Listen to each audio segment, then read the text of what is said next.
Good evening, coming to you live from the ATL. It's time for another edition of ATL Prime Sports, brought to you by the Association of Professional Ball Players of America. I'm Todd Quarter in for Stephanie Stallworth. JJ, my sidekick on the other side, closer to sports, my friend. I hope we are. I think we are. We'll get into that tonight. I can't wait. I know we had UFC kick us off over the weekend, so Dana White finally got his event on. He had a surprise retirement, so things looking like light at the end of the tunnel for sports fans. All right, everybody, you can follow us on Twitter at ATL Prime Sports, at myself at Quarter Todd, at JJ Get You One, Stephanie at ATL Traffic Lady, Mark at Mancini Sports, and you can follow us on the Stables Network. Also, please call in 678-280-7123. We have Sam Crenshaw of 92.9 The Game, founder of Peach State College Sports. He'll join us at 8:30. He is also part of the Georgia State Broadcast Network. Once again, our call-in number is 678-280-7123. I really appreciate you guys, everybody joining us today. JJ, time for some headlines, my brother. Let's go ahead and start them off. The Mid-American Conference announced major sports changes in its postseason formats. If you haven't noticed, it was a pretty big story today. The MAC announced yesterday that it would change its men's and women's basketball schedules, conference tournaments, and eliminate conference tournaments in a total of 8 sports beginning this fall. That's pretty impressive. That's a lot of sports that aren't going to have conference tournaments, but it is the first step in cost-cutting measures to stem the financial fallout from the COVID-19 outbreak. That's the headline. TC, what are your thoughts? My thoughts are, why are you making this decision now? The only thing that I can think that they're doing this is because they lost money during the spring. There was no MAC basketball tournament. Well, they tried to start it. They did start it. There was no MAC baseball tournament. There was no MAC baseball season. There was no MAC softball season. So they lost all that revenue, and maybe this is what's causing them to do this now. It just plan them, be better prepared for the future. But I don't know. To me, this just seems too hasty and too soon. Did you also see, JJ, where Western Michigan University Athletics cut $6 million from their budget? Also, they slashed the salary of head football coach Tim Lester. So this conference isn't playing around. They're expecting some down economic times, and they're taking care of it now instead of later. Yeah, I think it is a little early. I think it's a little too soon. You may get to September and say, "Hey, we found a vaccine that can, get this thing down to where your immune system can fight it. Maybe we find a treatment that allows for quick turnaround recovery. The testing becomes available." I think these are things that all will come in more advancement in the coming months. So why make this decision now? I do think it's a bit rational.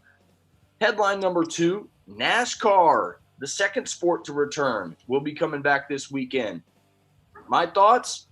It's going to have its first race back, but get this, no practice or qualifying sessions. It's going to be at the treacherous Darlington Raceway. 400 miles with no practice at all.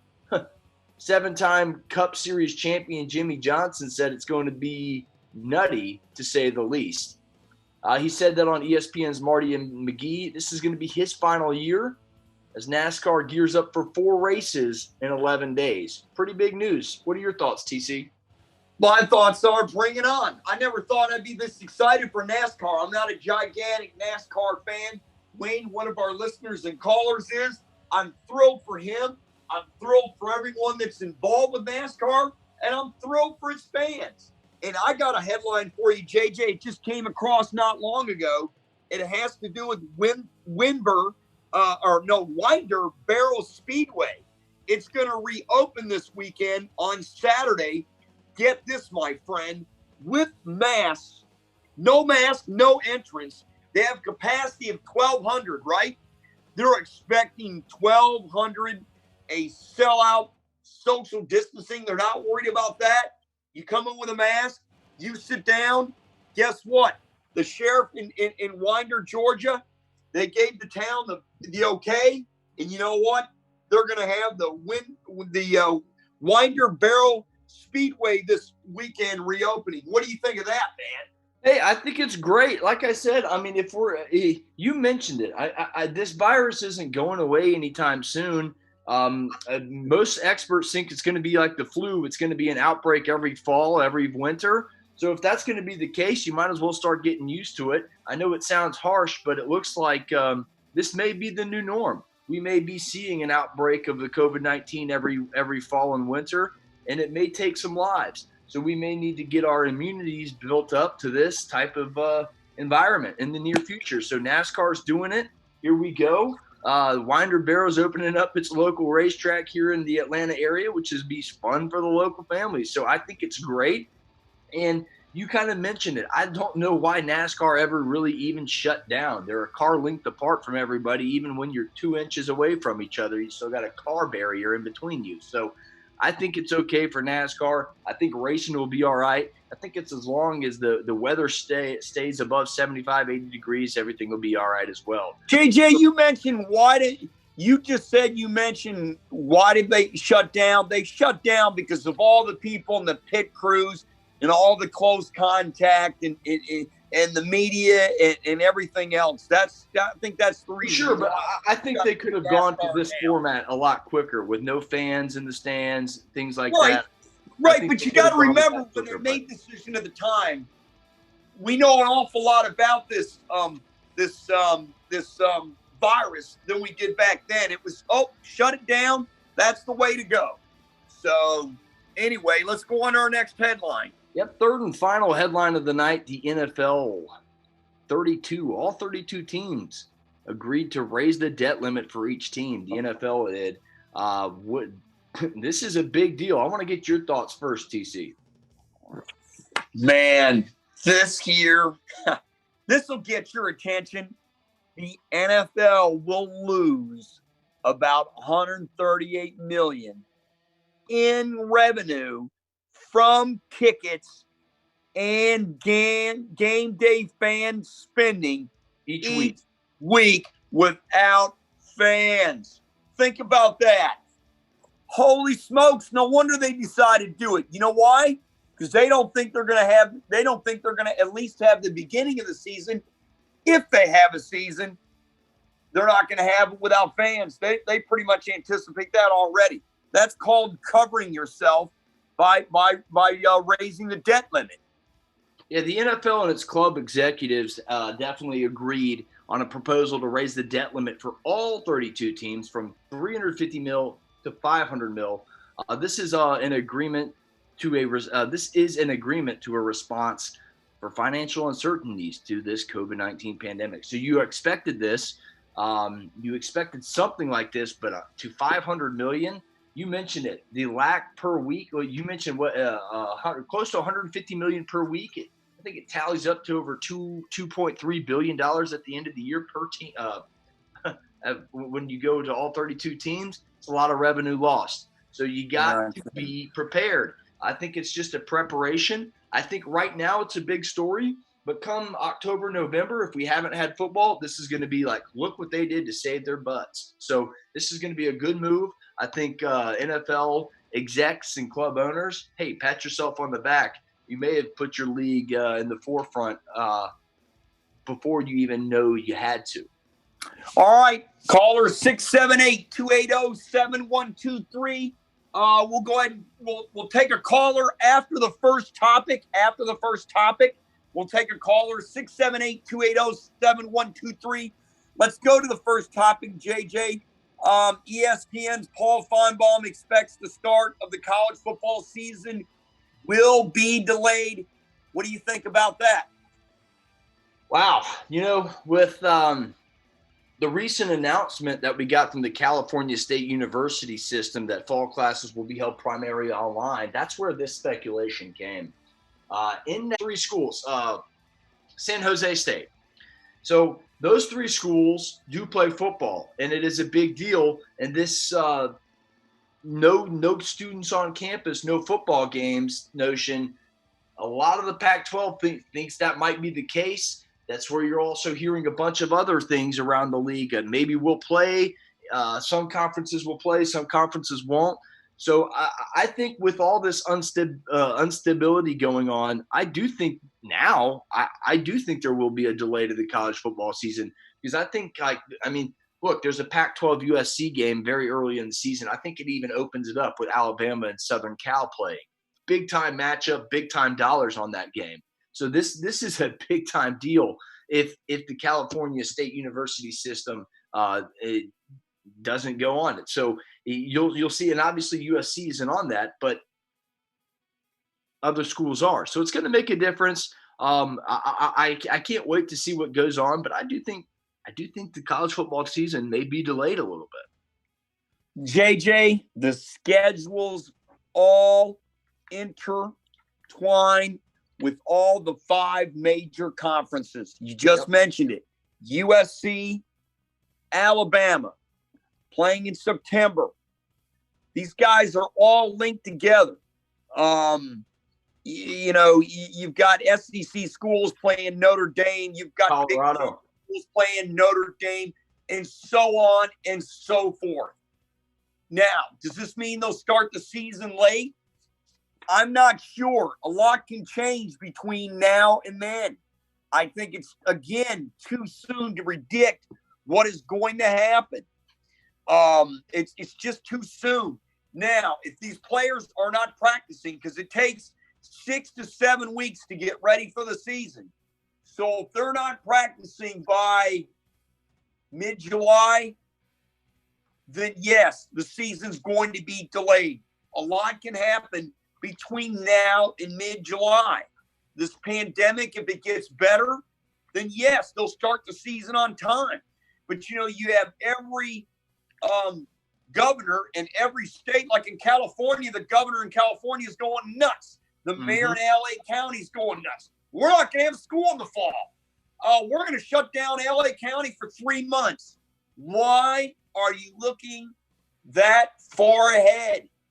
You're supposed to take this one day at a time. And I think that's what we have to do with everything in life, including college football. You're going to have to. I don't think that this means there won't be college football. But reading into the lines of this, I don't see how it can't not be delayed. Really, I don't see how college football can go on right now without a delay.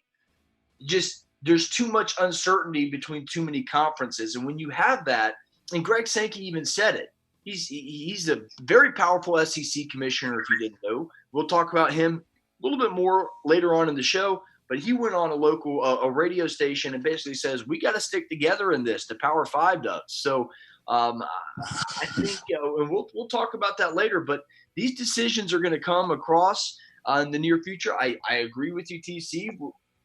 Why are you making these decisions right now on May 13th when September is nearly 5 months away? So 4 months away. So we're right here. We're right here at a pinnacle time. Again, if this was day by day is the key here. Day by day. Yeah, right. Again, if this was set in mid-July and they haven't started practicing, yes, it's going to be a problem because you need 6 to 7 weeks to get ready for the season. Absolutely. These kids haven't had a spring practice. They haven't. I don't even know if they're doing virtual meetings like they do in the NFL. I highly doubt it. These are student athletes, even though that term is going to change real quickly. Are we going to have a season? Herm Edwards came on the other day and said, hey, these are student athletes. If we don't have students on campus, how do we expect our student athletes to play sports? That's a very good comment.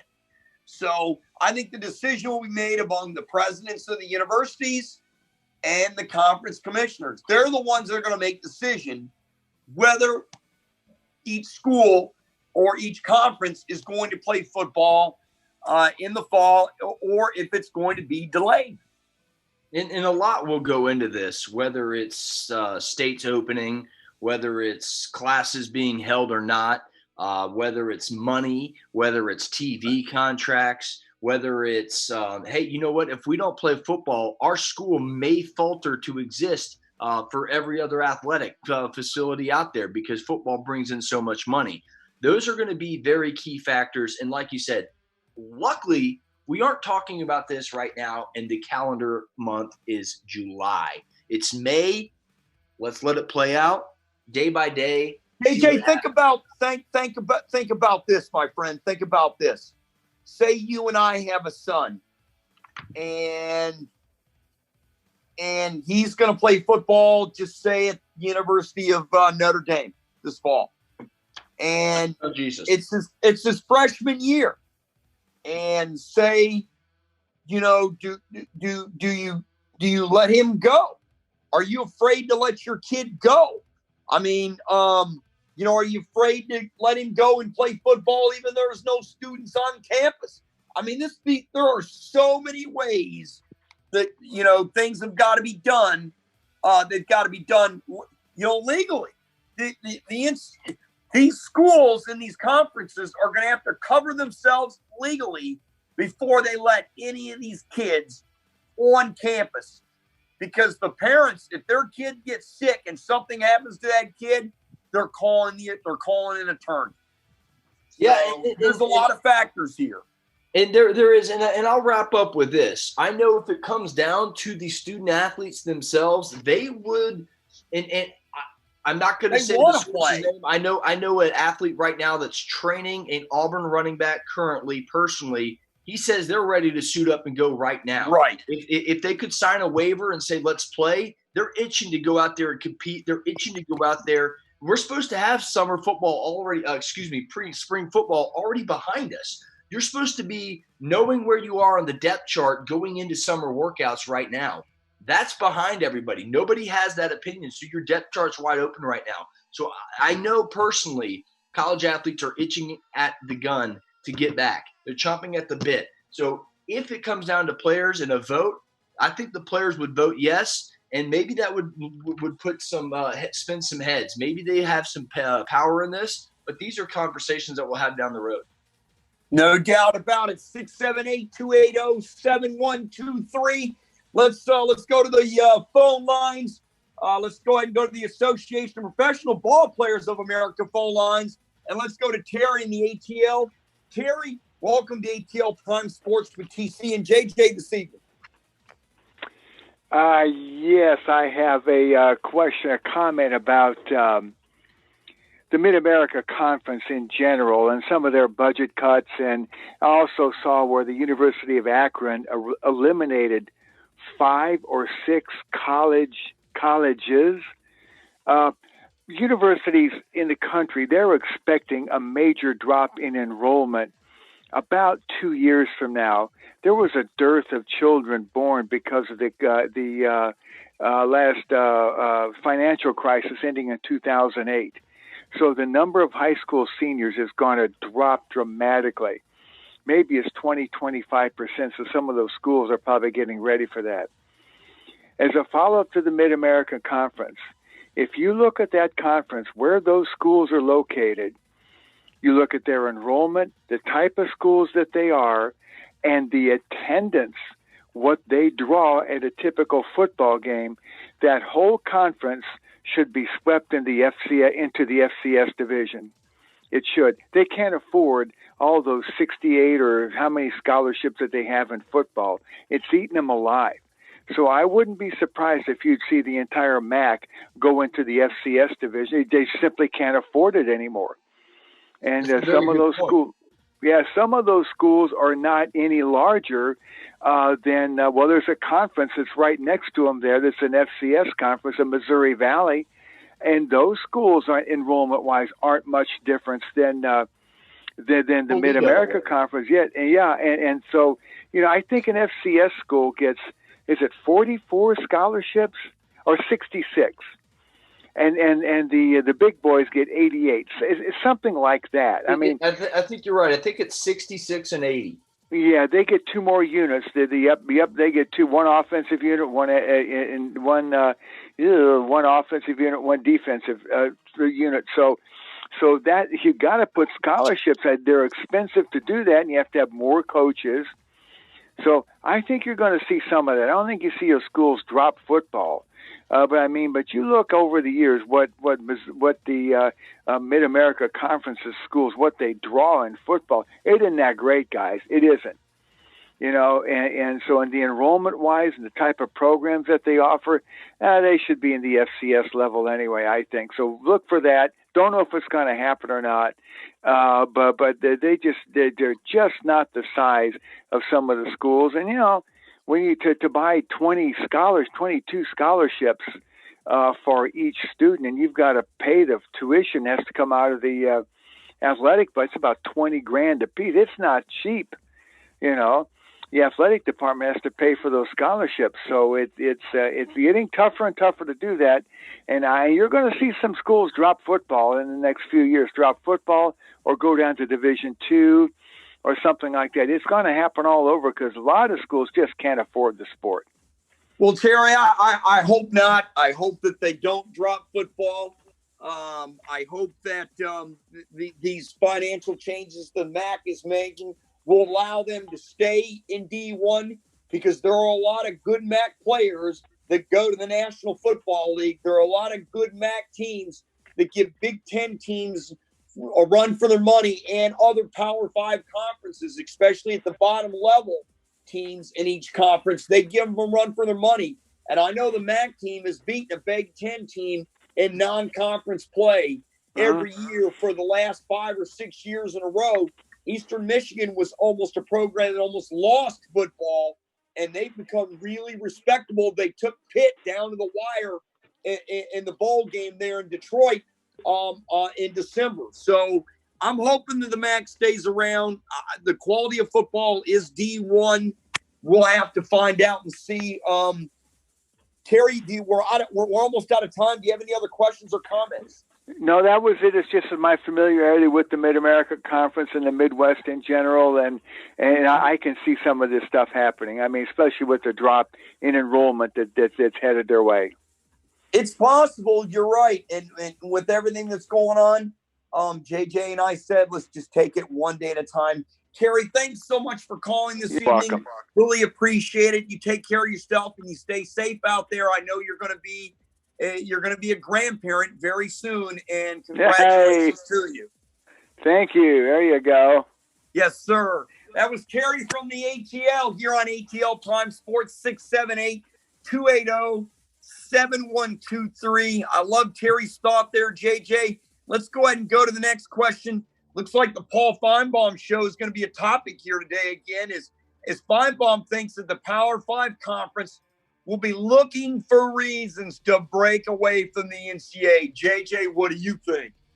He mentioned some valid points on his show, on other interviews. If you haven't paid attention to Paul Feinbaum, I am a mouth of the South Head, so I really enjoy listening to Paul Feinbaum and his callers. But basically, that he mentioned in that interview that literally 5 minutes after the decision that Greg Sankey made Mark Emmert made to cancel the basketball tournament, he had Greg Sankey on his show, and Greg Sankey sounded shocked by the allegation. Like, oh my gosh, I didn't even know we were canceling it. Had no clue. I was at the arena ready to go. We had a game going on, had to cancel it. I think that rubbed a lot of sports officials and many conferences the wrong way by just completely going ahead and canceling it. Now, I think it was the right move, just as Paul mentioned, but I think it threw a lot of conference commissioners off guard, saying, hey, why didn't you even contact me on this? Why didn't we try and go without fans first before we got more information? And I just think it rubbed people the wrong way. So I think people are reading into this saying, you know what? Maybe the Power 5 commissioners are looking into any type of reasons that they could secede or leave the NCAA. Time will tell, but right now I think it's okay. I think they want to stay united to try and get this football season underway. So right now it's kind of a I don't know answer.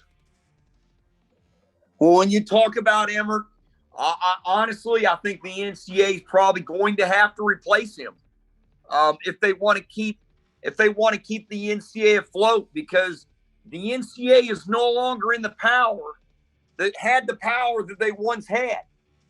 The Power 5 conferences and their commissioners and the college presidents hold all the power. They hold all of it. The NCAA, yes, they still have rules and regulations that the NCAA can do. Yes, they have all that. But the power rests with the Power 5 conferences. And I'll tell you what, the group of 5 will go with the Power 5 and break away from the NCAA if they keep doing this. The NCAA is going to have to, I've said it before, I'll say it again on the show, they're going to have to go along to get along, because if they don't, they're going to be out. And that's what I mentioned with Emmert.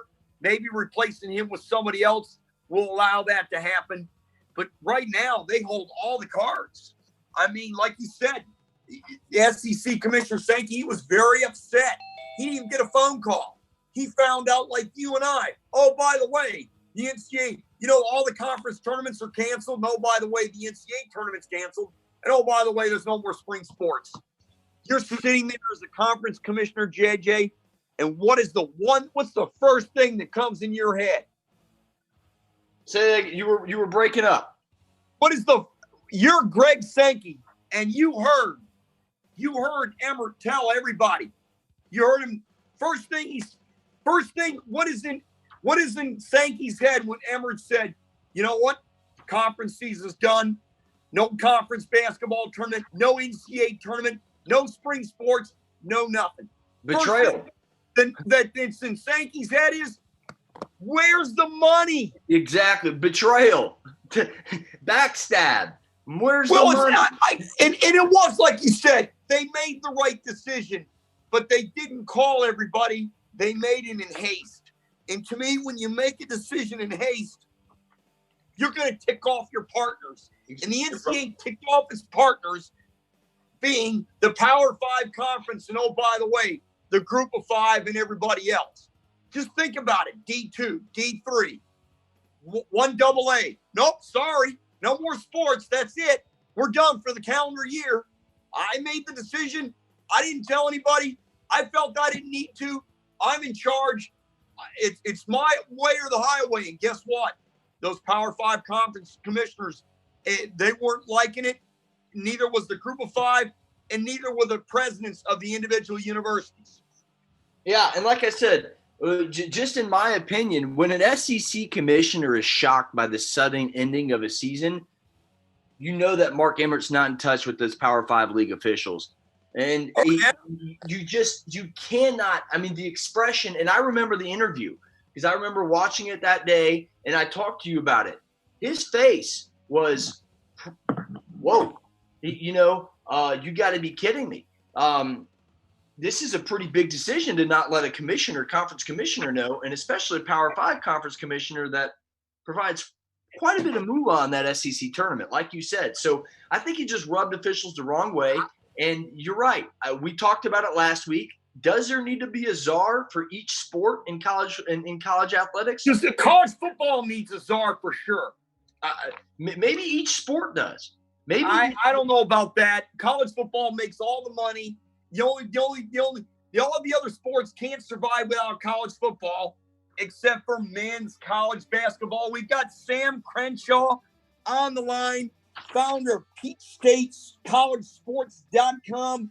He's on 92.9 The Game here in Atlanta. He's also part of Georgia State Football Network, plus, and basketball, by the way.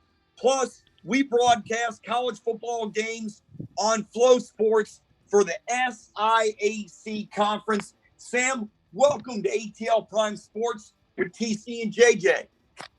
Well, TC and JJ, it's great to be with you guys again. And it seems like we're all kind of fired up right now about this college athletics. I'm glad you brought me in on this part because I got so much to say about it. You just mentioned Flow Sports, and a new conference coming in is the Gulf South Conference. The problem is this week, a Gulf South Conference team dropped its football program. And what does that mean? 4 college football teams in the state of Georgia got holes in their schedule. They got to find somewhere to play, find somebody to play. And it's tough to find at this late date. That's if they get to play because these are D2s. They can't flip on a switch and get money falling from the sky just for turning the lights on. They got to have some people in the stands. But think about the 4 teams now that got holes in their schedule. Savannah State, West Georgia, Valdosta, and Shorter, all looking for opponents. And West Georgia is supposed to be their homecoming game. I've been hearing from so many West Georgia alums, what are we going to do about homecoming? What are we going to do about – I said, I have no idea. I mean, I talked with a couple of the coaches, members of the coaching staff there. It's right in the middle of the schedule, October 17th. And, I mean, it's hard to move somebody else around for that. They may just be stuck because now there's 3 conference opponents that don't have a game with Florida Tech, which was a good program down in that part of Florida. They were really successful for 2 out of the last 4 years. They've been a playoff program and it really pounded my West Georgia Wolves last year pretty good. So I'm curious to see, that. And you guys were just talking about the MAC, what's happening with them. We keep our eyes on the Sun Belt, obviously, with Georgia State and Georgia Southern here in state. When something like that happens to a conference like the MAC, where nobody has to get on a plane to go anywhere. I mean, everybody's game is a bus drive. Everybody, and that's the thing where those schools are located. They're kind of easy to get to there, right in the middle of the country. If something like this happens to a conference like that, what else could happen for one where the teams are scattered out and sometimes, airplane travel is required. And that brings up a whole nother thing. How are we going to travel? How are we going to stuff a bunch of folk in a plane? That's a flying petri dish. I don't know, guys. I don't know where you guys are with all this, but just I've had a chance to think about a lot of stuff. Well, I tell you what, speaking of flying, you're listening to Sam Crenshaw here on ATL Prime Sports. Sam, I'll ask the same question JJ and I tried to answer. ESPN's Paul Feinbaum, he expects the start of the college football season will be delayed. What do you think about that? I think it could possibly be. I hope it's not for a long time because, I mean, of course, I'm with Georgia State, been on the broadcast crew there for all 10 years of football, and they have a date in Tuscaloosa on the schedule. And, you want to go down there, once you know what the outcome is going to be, you want to go down and give it a shot. It'll be the 3rd time that Georgia State will have a chance to play in Tuscaloosa against Alabama. We all know what happened last year for Tennessee. That would been fun. And also, by the way, they brought home a healthy check from the good folks up at Knoxville. So it's important to Georgia State to get to play that game, but also to get to start the season, especially after having a bowl trip last year. You want to build on that momentum. But there's so much else that goes on with it, obviously, and not just the safety of the students that want to come back. You want to get the students in classes, and that's what everybody keeps talking about. But also, you want the players to be safe as well. People talk about conference commissioners. People talk about athletic directors. People talk about networks. You know who has the final say on whether some of these guys play at the collegiate level? Their parents. Their parents. And nobody mentions those folk. They are kind of important too, And so there may be some parents that say, hey, my kid ain't playing. My kid's not doing that as long as things happen. That's something we haven't even gotten to yet. So, I mean, that's the whole thing. We got a ways to go. And I think some things could happen during this summer. The thing you wonder what it's going to look like on the field because so many schools miss spring practice. They miss time just working out. I remember talking with Big Hugh Douglas over 92.9, and we talked about it. Oh, it's been over a month ago. He said football's going to be sloppy. Football's going to be sloppy this fall. When we get on the field, if they hurry to start on time, it's going to be sloppy simply because guys haven't had a chance to spend the time together needed to come up with a clean product. And that's everywhere from the pros all the way down to high schools. I mean, I think that's going to be the case. But we want to see it. It gives us a sense of normalcy in the most, abnormal time I can remember. ever in my life. And, I spent some time with Tony Barnhart, last Sunday. I don't know if you guys saw the photo last week of the piece that he wrote about the pandemic in college football. I did. Pretty straight. Yeah. What did you think of that photo? When I saw it, I thought to myself, that's possible in the Southeastern Conference this fall. Very. I think that's sitting possible there in with a lot. masks on watching games. Yeah. And you know what? They didn't miss a beat. If you look closely, there's a guy on the second row who's getting some from a vendor. He's got his mask kind of slid to the side there, and he's getting a Coke and some peanuts or popcorn or something.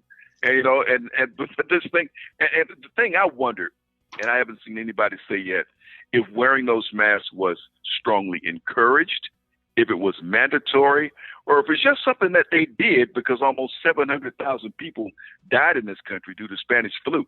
I think they just did it because it's what they did for everything else they've done, and chances are somebody they knew or loved had been touched by that illness. And we don't want it to get to that point where people do it because we've lost, so many people and it's touched so many lives. But with each passing day, more and more people are being touched by it. I just found out last night that a dear friend of mine who's a doctor in Alabama was had to quarantine and had to stay home and was dealing with it for some time. He's feeling a bit better now, thankfully.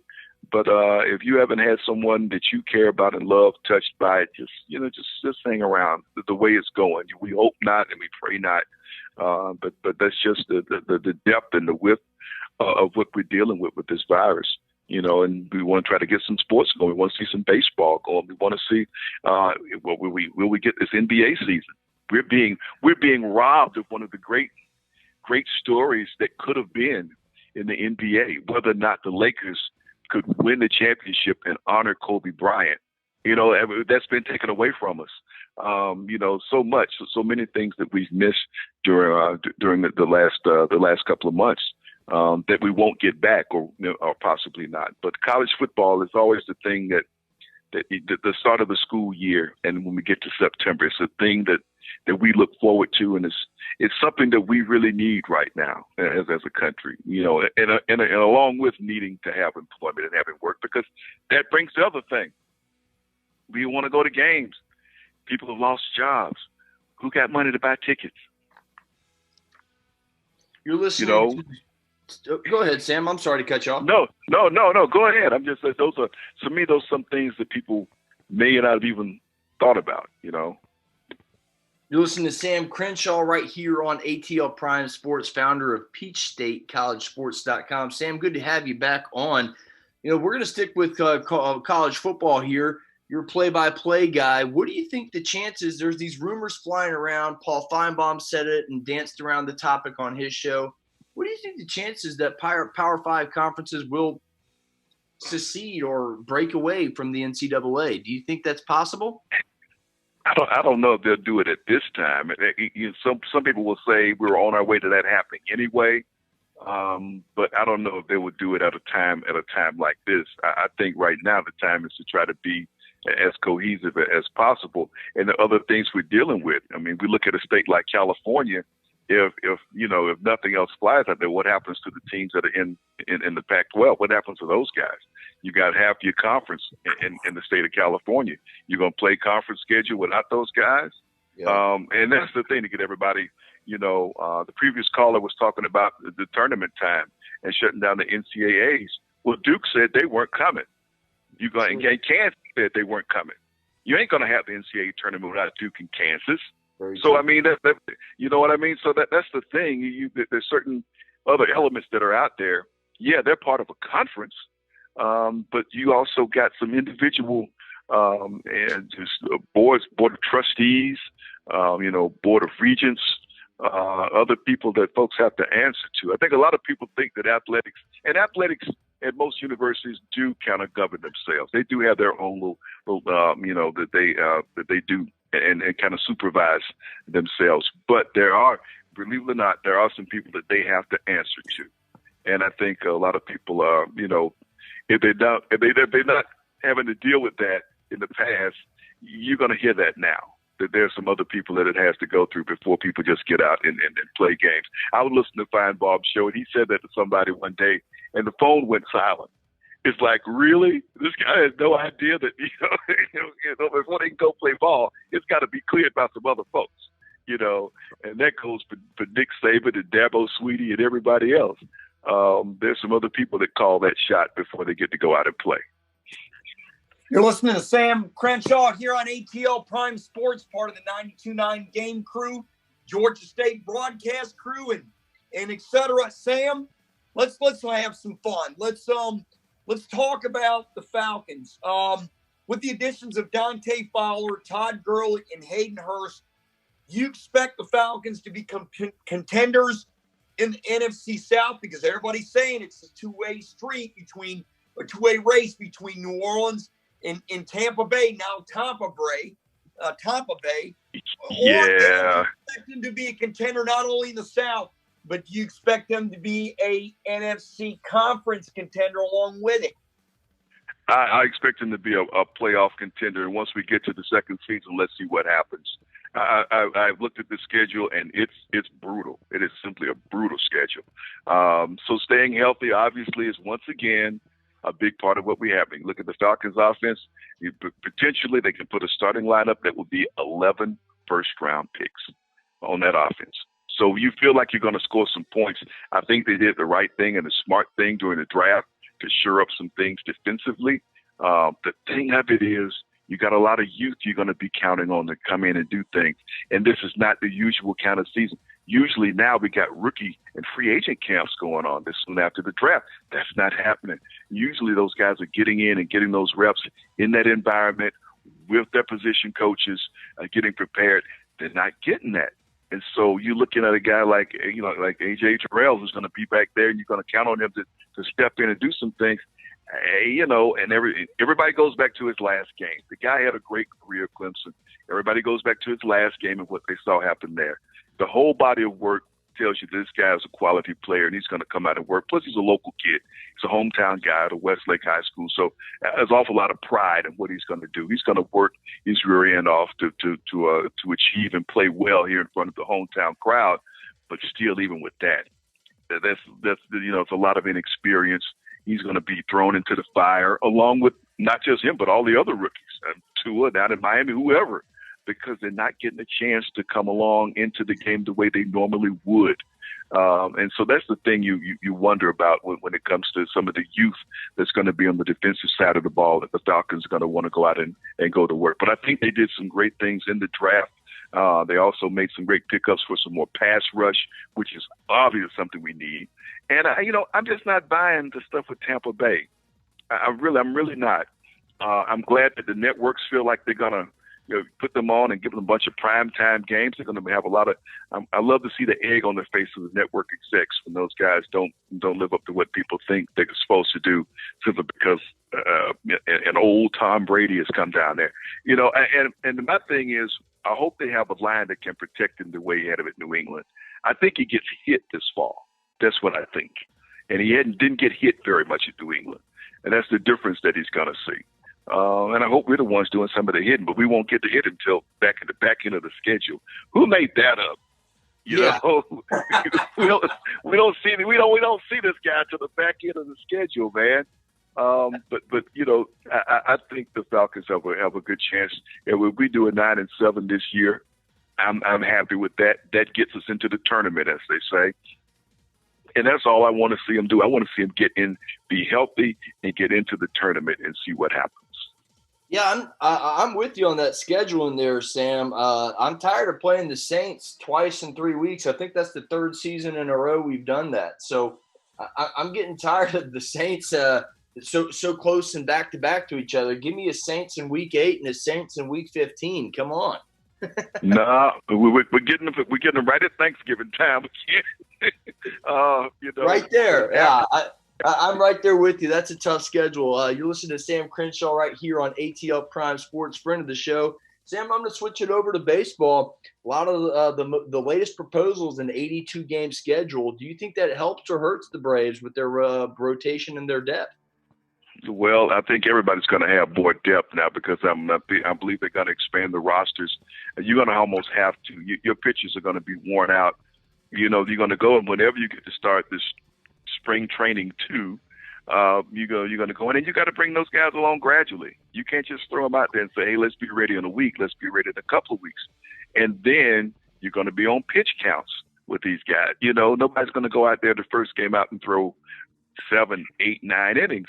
So that's the thing. You're going to have to really count on your bullpen and count on your depth. Some guys who would normally be playing up in Gwinnett will be with the big league club just to give some depth. And so, because we're talking about playing double headers, which is something that, is never regularly scheduled for these guys. So that's the whole thing. And once again, just like with the Falcons, health of your team is going to be important. It helps, obviously, to have the depth because we had this thing at third base. We're trying to figure out what we're going to do there, and now it kind of takes that out of play, so to speak. You just remember who starts, I guess, most, but you'll have room for both of those players on your roster. That, to me, that type thing helps, and everybody that's out in your outfield, you're going to be able to hang on to those guys. So I like what it does for the team potentially, because I like the depth, and I didn't want to see any of those guys eliminated. So, and have to go play it and start it up at Gwinnett. So I like the Braves' chances if they do it with the 3 divisions. I like the competition they'll be facing. It's going to be tough. I mean, you're used to facing who you're used to facing. No victories with Mets or with Washington, or Philadelphia. But you got a different set of people if they go with this thing where they put the Braves into the Central and they can deal with the Cardinals. Remember what happened the last time we saw those guys? Yikes. Sure do. Yeah. Oh gosh, that's still a bad memory etched into my brain. I'd like to see them try to get it started. I like the idea that they're still going to try to play the games in home parks, although no fans, at least from the start. I don't know if you guys have been watching the Korean baseball. That's a little different, isn't it? And I haven't been watching that at all. No. You haven't? I've been watching a little bit. Yeah, No, I watched it to see what it looked like. But why would you people to check it out? Because that's conceivably what our baseball is going to look like. I don't know why. I just want Major League Baseball, and that's a notch below Major League Baseball, and I'll just wait for the real thing. Yeah. You know what, Sam? I gotta ask you this: with the additions of Will Smith, Chris Martin, Travis Denaud, Cole Hamels, and you mentioned, Ozuna from the Cardinals. Yeah. Do you think this club is a World Series contender, no matter what division they're in? You said they're in good shape. Is this club still a World Series contender, providing we do have a season? Absolutely. I think last year is the thing that convinced anybody. You wanted, they did it 2 years ago, and you wanted to see if last year they're going to come back and fall on their faces, come up short, and they didn't miss a beat. So I feel like they've established some depth in some roles, some young leadership that's come along with this team. Like I said, they got to make the adjustment at third base. Losing Donaldson is big. That guy was not just on the field, but just a big clubhouse guy. But if you come back with that starting rotation you have, and you're going to add some veterans in there that's going to come in and do some things for you as well, that could be really, really big. First of all, some veterans who know how to chew up some innings once you get into the schedule. I really like what this team has coming into it. I really do. And I think regardless of which division you put them in, if you put them back out in the West like they used to be back in the 70s, but I think you're going to put them in that Central, and they're going to have some teams they're going to have to deal with. Obviously, the Cubs and the Cardinals are going to be there. They're going to be big. They're going to have to deal with those teams. But I like what the potential what they have to do. Sam, I'm going to flip back to football, and I'm going to have fun with you on the last question, just to keep you on edge. I'll have fun with the last one. This one here. What grade do you give the Falcons on their draft? On the draft, was asked this question. We talked about it on Sunday morning. I'm giving him a B plus. I am. I mean, I was mad at the 49ers because I think the 49ers snatched our guy. I was watching the draft that night, man, and my wife was staring at me straight. She's like, "What's wrong with you?" I said, "All those 49ers got our guy."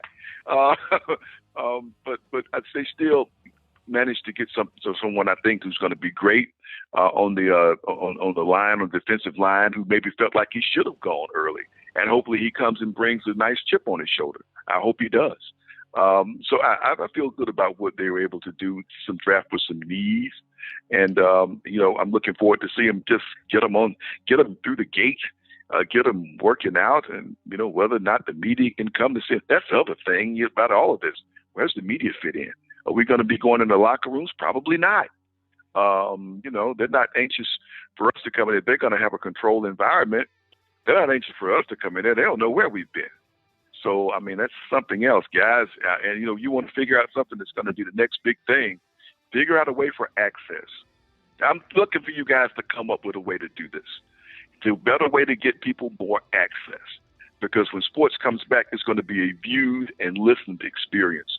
Fewer people will be able to go to witness it live, but the players still want to have contact with the fans, and the fans still want to have contact with them. What vehicle that's not currently in place could be in place to allow for more access? I'm just throwing it out at y'all. Sure. You guys on the cutting edge and find out all kind of stuff. So yeah. Hey, I've got to ask you last question before we go. This is a fun one. Top 5 offensive players that the Falcons will face this season that will give them fits.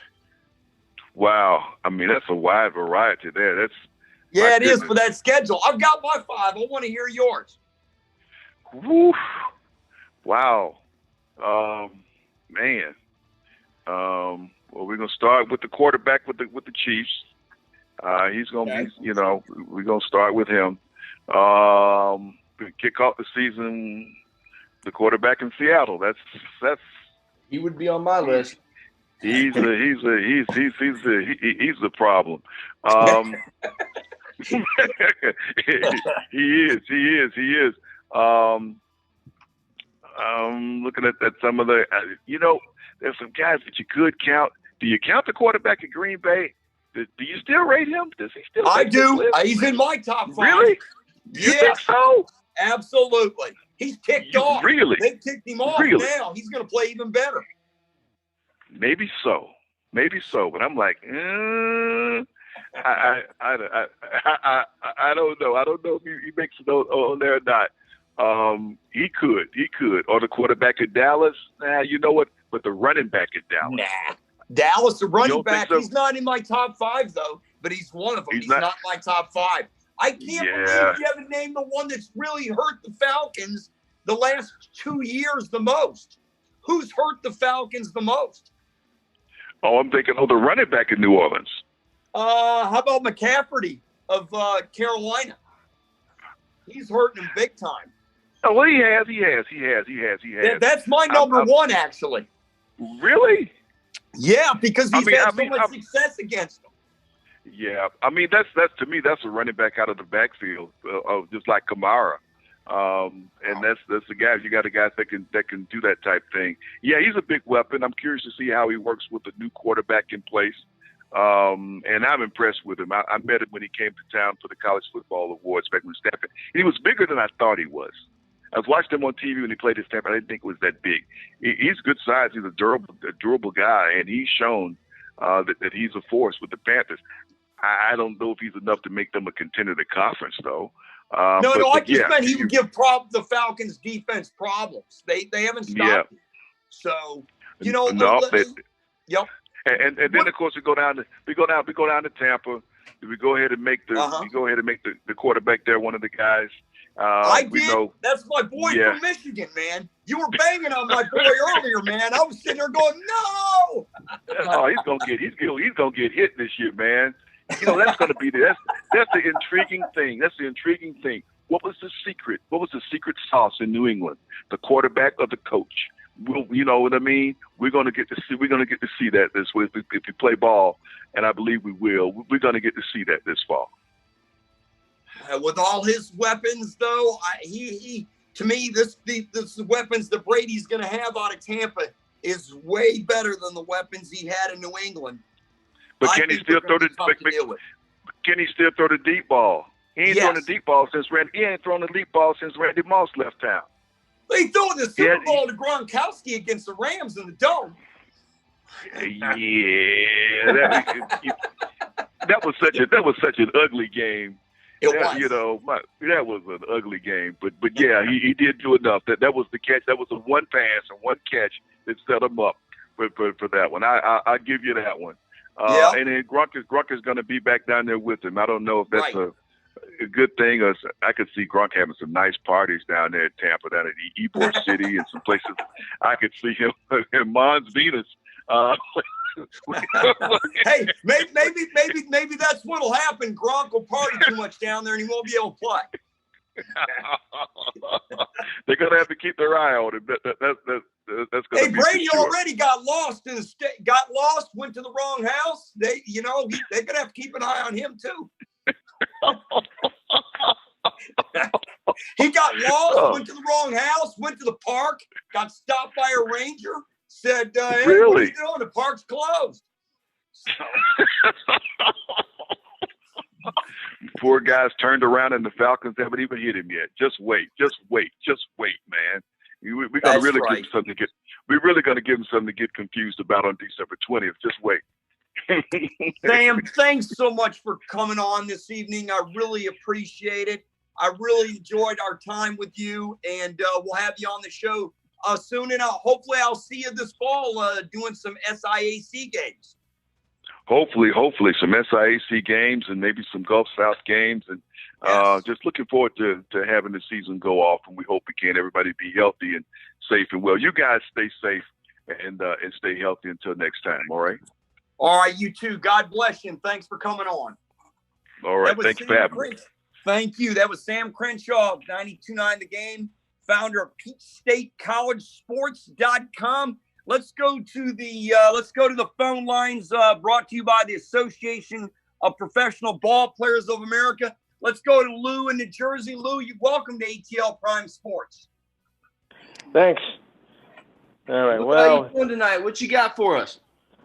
All right. Well, I heard a lot of conflicting reports. Like, first the owners approved a plan for the baseball to start. Then there's uproar with the players, because one of the things is the National League has always been against using the DH rule, and that was one of the provisions that the owners were saying. How they gonna do that when they won't even agree, when the players won't even agree to using the DH? There's your first strike right there. Yeah, I don't like the universal DH, but I mean, if it means bringing baseball back across the board, I'm all for it. But I think there will be some conflict of interest there in the DH in the National League. Absolutely. Well, but they're going to have to do it. This is an unusual year. We're going to have maybe 7-inning games, or after the 9th inning, we're going to put a runner on second base. I mean, this is just going to be an unusual season. If we get 82 games and 86 games and we get an extended playoff, I'm telling you, if you go 40-40 or 41-41, you're going to be in, and some team could come out of nowhere, finish 41-41 and win it. And no matter what, it would be one hell of a story. Well, to be honest with you, I don't think expanding the playoff format this kind of season is really worth it, because I don't think baseball fans want to see a team that's, if it's an 82-game season, like 40-42 and making the playoffs, or 39-43. I mean, that's what they call watered down. I mean, you're basically doing what, hockey and basketball players have done. I mean, does baseball really want to see that? I know under the circumstances, that's what people are thinking. I mean, the owners thinking, but or is it parity, Lou? Is it watered down, or do you think there'll be more parity? Because I'm leaning more towards the parity side, because if you look at 82 games last year, the Washington Nationals were 41-41. They won it all. Yeah, but they didn't just play an 82-game season. They played a full season. I mean, I know circumstances are different, but it's be kind of hard. Yeah, I mean, one thing with this 82-game season is you can't have a marathon. You can't have a bad week. You can't have a bad month. That's what I'm saying. So why would you expand Why would you expand the roster to 14 teams in the playoffs? I'll give you one word. More interesting. Tell them, JJ. Show me the money. It'll be show me the money. It's more interesting baseball for a longer period of time. From the get-go, you're going to have games that mean something. Opening day, you lose it. You lose opening day now, you go 0-3. That's a big deal. 3 games is going to be a big deal. So I think it's going to be a little bit more exciting. I think it'll cause a little more parity. I think you have teams that are going to be a lot younger, that have a lot of talent, that can win in short bursts, maybe excel in a season like this. Maybe the San Diego Padres and Mark Mancini. Don't get carried away now. Hey, wait a minute, Lou. Let him finish because he could be right here. Go ahead, JJ. What if the Padres get hot with all this young talent, or maybe the Blue Jays with Tatis or Guerrero Jr.? You got a lot of young talent. What if these guys just boom, 4-0, 5-0, 6-0? That's a significant streak now. So it gives teams like the Detroit. Hey, gentlemen, it gives teams like the Detroit Tigers a chance. The Pittsburgh Pirates a chance. It gives anybody a chance. But I will say the teams that have the best chance, just because it's a shortened season, you know what can happen. Injuries, anything. The Tigers have a lot of young starters. Maybe they bring them up at Casey Mize, a Bo Burrows. Maybe they bring these guys up from the minors, and all of a sudden in a 40-game season, they become lights out. You don't have to throw them in innings. Maybe their mental relief all of a sudden pitches, it pitches above their projection, and all of a sudden they're in it. But I will say this. The teams that have the best bullpen are the ones that are – and the starters can go 5 innings in a short season. If the team that has the best bullpen, like the Yankees and et cetera, the Braves are going to have a good bullpen. These are the teams that will be the heavy favorites because you'll be relying on that bullpen more than you did during the regular season. So you think it'll water it down? I don't think it'll water it down. It's just me. I mean, you guys can think what you want, but that's just me. As a longtime baseball fan, I know how the game has been played since I've been alive. Yeah, it's just going to seem weird. Your opinion's very valid. You know what? It could water down. You're going to bring rosters are going to be potentially 30 to 35 deep. But I'll tell you what, man. Look, these guys that are in the 30 to 35 range, they're going to play. They're going to be hungry. They're not going to be worried about a pandemic. They're not going to be worried about nothing. They're going to be young, and they're going to let it loose. And you know what? To me, that's exciting. Well, Todd, because when you look at it this way, I'm thinking this is a logical standpoint, that out of all the sports that, should be played, baseball should be on the top of that list because, they're not really on top of each other like in the other sports, the 6 feet distance rule. Baseball players, the pitchers and the batters, they're not that close as you may think, unlike in wrestling or basketball where they're on top of each other. So it would make the logical sense because there is more of a safety net. So that's what I was thinking from that point. I hear you. Hey, Lou, thanks for calling. Yeah. Thanks for calling in. We got to let you go. We are out of time. Shout out your show real quick, and we got to go. Okay, it's called I'm Out of Time. No, the Enhanced Sports Show, or I Hate Creighton. It's Saturdays 5 to 7 on the East Coast, 2 to 5 on the West Coast, and the number is 512-543-46. Oh boy, I'm a bit of a wreck tonight. Hey, it's okay. Are you okay? Yeah, I am. I guess this pandemic is bugging me a little bit. Well, it's bothering everyone. Hey, that's okay, Lou. We pray for you, and thanks for calling in each and every week. We really appreciate it. Let's go to Wayne in Memphis. Wayne, you're on ATL Prime Sports with TC and JJ. Hey, I'm just going to do 2 quick things here. I feel like I'm squeezing in between the skin and the pulp. You're good, man. All right. Well, Memphis, University of Memphis got 47 athletes graduating this Saturday, and that's kind of a big deal for the city here, despite what happens with the sports going down the road. The second thing is that NASCAR will be racing real cars on a real track this Sunday. No fans, and I suspect that pit road reporters will not be allowed. They probably won't have reporters on the pit road. And I think NASCAR is in a unique position to do this because all of the teams are able to, be under testing. And if it's determined that every member of every team is fine and is not tested positive, they should be able to race against each other and the officials that may be down there as well as the safety people. And the announcers are in the booth above the track, no fans. And who's ever controlling the remote cameras around the track will be done through some kind of tractor trailer out in the parking lot. Yes, it's going to be real cool. Wayne, I'll ask you this. No practice sessions, no qualifying sessions. You're racing at Darlington, a treacherous racetrack. What do you think the outcome's going to be? Well, they've done races many times in the past because of weather, where they had no practice, no qualifying. So that's not really as big of a deal. I think the biggest deal is that these guys are hitting the track kind of a little less frosty than they would have normally been. And so I look for the first half of the race, teams going to be kind of feeling it out, getting used to the rhythm of the track, getting used to the rhythm of the race. And the last half of the race, you'll be able to see some more normalized racing.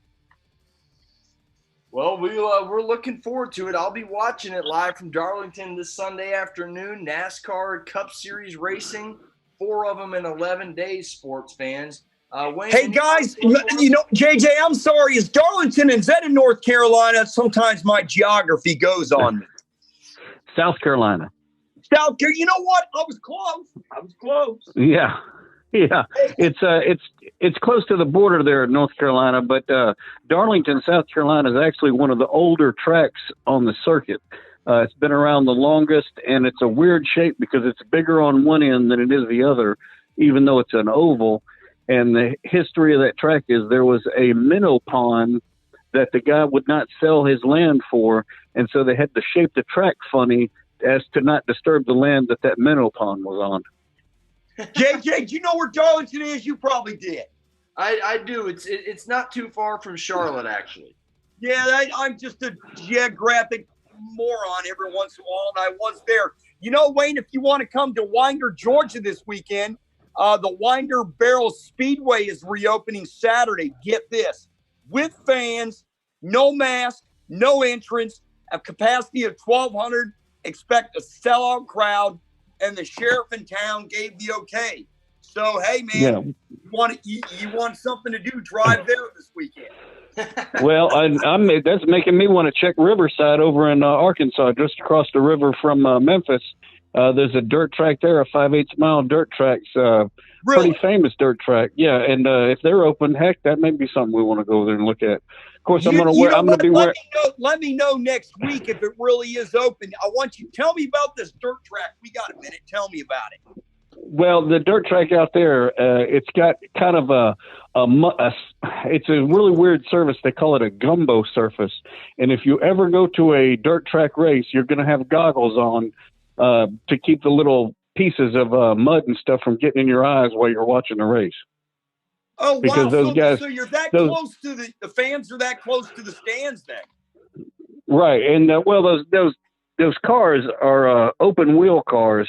Some of them are. And, as they slide around the track in what's now called a drifting style, where you turn left to go right, or turn right to go left, it throws all the mud and the stuff off of the tires straight up into the stands, especially if you're in turn 1 or turn 3, because that's how they enter the turns there. And, it's not a very big track. It doesn't have high stands, and you're right, you're pretty close to the action. Wow. Holy smokes. JJ, have you ever been to one of those before? I have seen a racetrack, a small dirt track, but I've never been to a dirt track race. Seen it from a distance, never been close enough to watch the action. But, man, dirt track action. Tony Stewart takes when he was racing in NASCAR, he took a big liking to it, and unfortunately had a bad incident in one of those. But right, Steve Kinzer, it's very popular. Dirt track racing is very popular. I heard it is. Steve, My brother-in-law's taken my son many times, but I've never gone. Well, it's Steve Kinzer and Sammy Swindell are the other two big names, and Swindell was actually from Memphis. Oh, wow. Oh, wow. Small world. Small world. Wayne, thanks so much for calling in this evening. Appreciate it very much. Sorry we didn't get to you towards the end part of the show. It just kind of worked out that way. Thanks for staying with us that long, and thanks for all your support to the show, and you take care of yourself and stay safe. All right, y'all do the same. I'll talk to y'all later. Thanks, Wayne. Wayne from Memphis, Tennessee, calling in, one of our favorite callers. All of our callers are favorite callers. Yeah. Be careful. Watch your tongue there. Watch your tongue. All of our callers are favorite callers. There you go. That's much better. Let's go. 678-280-7123. If you want to jump on the line and give us a call right before the end of the show, we will. Yeah, 678-280-7123. Give us a call like JJ just said. MLB is close to a return. One of the proposals is a 50-50 revenue split should the players take this and run. Hell yeah. Yeah, they should. They definitely should. Major League Baseball has never proposed this before. It's unlike any of the other sports. There's no salary cap. And Major League Baseball is, again, they've never shared the revenue. In the NFL, players get 47%. In the NBA, depending on your contract, you get 49 to 51% of the revenue. So this is unheard of. But according to several reports, the players are skeptical. The players will likely reject the offer because of fear of an implement of a salary cap during these negotiations. So you'll have to ask the average player and see what they think. I think it'd be great. 50-50 revenue split to me sounds like if you're one of these rookie guys that are going to be one of these taxi players that's going to jump up from AAA to the big leagues throughout this 82-game season, if that's how they do it, I would want this revenue split because that means you would get more money on your rookie deal. So I think it's going to be good for the younger players. I think it's a good thing. So, hell yeah, if I'm the players, I'm signing it. But it seems like they might not do it. TC, what are your thoughts? Well, ex-Yankee first baseman Mark Teixeira, he played here in Atlanta. He said he'd rather make pennies on a dollar and give hope to people and play baseball than not make anything and lose an entire career or entire year off your career. And I'll tell you what, here's the deal. Here's the deal that's going on so far. And, they would start with a mid-June spring training with season beginning around July 4th. The 50-50 revenue split, they need to take it because that's their best deal. Expansion of a playoff from 10 to 14, they need to do that because the teams that get in, it's more money. You got a half a season, and you get to use your home stadium in areas with local and state government approval. And, JJ, why do the home teams want to use their stadium? You and I both know why. The money. It's about Show me the money, and the money will be behind home plate with the advertising and all over the stadium. Isn't that right, my friend? Yep, you'll see it too. If you watched, and I know you haven't caught it, but I talked to you about it off there. In the Korean baseball organization, they roped off full sections with tarps, put logos on the tarps, folks. So you looked everywhere in the stand. There wasn't just about an advertisement everywhere in that stadium. Look, that is the realistic possibility. Revenue lost from the fans coming in the gates. Revenue gained for the tarps covering those seats. And guess what? And you know what, JJ? That tarp, I haven't seen it. You're going to make me look at the Korean Baseball League. I told myself I wouldn't do it. But now you talked me into it because I got to see the advertising for myself. Yeah, and you got to realize, folks, if you look at the Korean baseball organization, it's not like the Atlanta Braves or and forgive me, I'm not a geographic buff in Korea. I don't know the cities. But like Seoul. It's not like the Seoul Dinos. It's the Samsung Dinos or the LG Twins. It's the name of a company and the name of a baseball team. So it's completely different. I don't think you'll ever see that in Major League Baseball. I don't think you'd see something like the Apple Braves. So, or it could be on their jersey, though. It could be on their jersey. It's on the NBA jerseys. It is. And it could be on an NFL jersey. Don't think it couldn't be.